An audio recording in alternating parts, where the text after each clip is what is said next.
ரசம் இல்லனா சாம்பார், இதை தவிர உனக்கு வேற எந்த குழம்புமே செய்ய தெரியாதா அப்படின்றாங்களா அவங்க வீட்ல. அவங்க வாயெல்லாம் இனிமே அடைச்சிருங்க. இந்த மாதிரி விதவிதமா குழம்பு செஞ்சு கொடுத்து and beginners bachelors also note பண்ணி வச்சுக்கோங்க. ஈஸியான டேஸ்டி அண்ட் சிம்பிளான ஒரு வடை குழம்பு எப்படி செய்யணும்னு பார்த்தலாமா?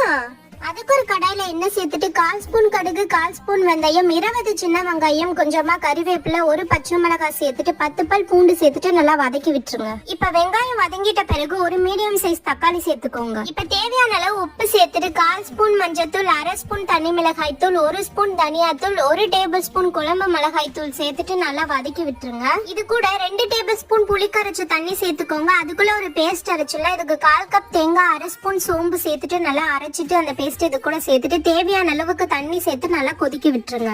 எண்ணெய் பிரிஞ்சு வந்த பிறகு ஸ்டவ் ஆஃப் பண்ணிட்டு வடையை சேர்த்துட்டு 5 மினிட்ஸ் கழிச்சு சர்வ் பண்ணா வடை குழம்பு ரெடி. கண்டிப்பா ட்ரை பண்ணிட்டு எப்படி இருந்துச்சுன்னு சொல்லுங்க. சப்பாத்திக்கு ஒரு சூப்பரான சைட் டிஷ் பாத்தீங்கன்னா vegetable kurma. Beginners trust me, என்ன நம்பி நீங்க தாராளமா ட்ரை பண்ணி பார்க்கலாம். நான் கொடுக்குற மெஷர்மெண்ட் படி செஞ்சு முடிச்சிட்டு நீங்களே ஆச்சரியப்படுவீங்க இதை நம்மளா செஞ்சோன்னு சொல்லிட்டு. இது இட்லி, தோசைக்கு, சப்பாத்திக்கு, பூரிக்கெல்லாம் செம்மையான காம்பினேஷனா இருக்கும். இன்னைக்கு எப்படி செய்யுதுன்னு பாத்துலாமா?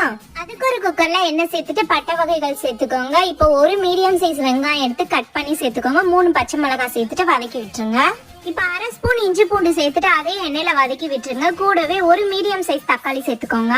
இப்ப மசாலா சேர்த்துலாம். 1/4 ஸ்பூன் மஞ்சத்தூள், 1/2 ஸ்பூன் தனி மிளகாய் தூள், 2 ஸ்பூன் தனியா தூள் சேர்த்துட்டு தேவையான அளவு உப்பு சேர்த்துட்டு நல்லா வதக்கி எடுத்துக்கோங்க. இப்ப உங்ககிட்ட எந்த காய்கறி இருந்தாலும் சேர்த்துக்கோங்க. நான் கேரட், உருளைக்கிழங்கு சேர்த்து 1 கப்புக்கு சேர்த்திருக்கேன். இப்ப இதுக்கு ஒரு முக்கியமான ஒரு பேஸ்ட் அரைச்சுல இது 1/4 கப் தேங்காய், 1/2 ஸ்பூன் சீரகம், 1/2 ஸ்பூன் கசகசா, 1 இன்ச்சு பட்டை சேர்த்துட்டு நல்லா பேஸ்ட் மாதிரி அரைச்சு எடுத்துக்கோங்க. இப்ப நம்ம அரைச்ச பேஸ்ட்டை குக்கர்ல சேர்த்துட்டு மிக்ஸி ஜார் கழுவுன தண்ணி மட்டும் சேர்த்து 3 விசில் விட்டு எடுத்தீங்கன்னா சூப்பரான வெஜிடபிள் குருமா.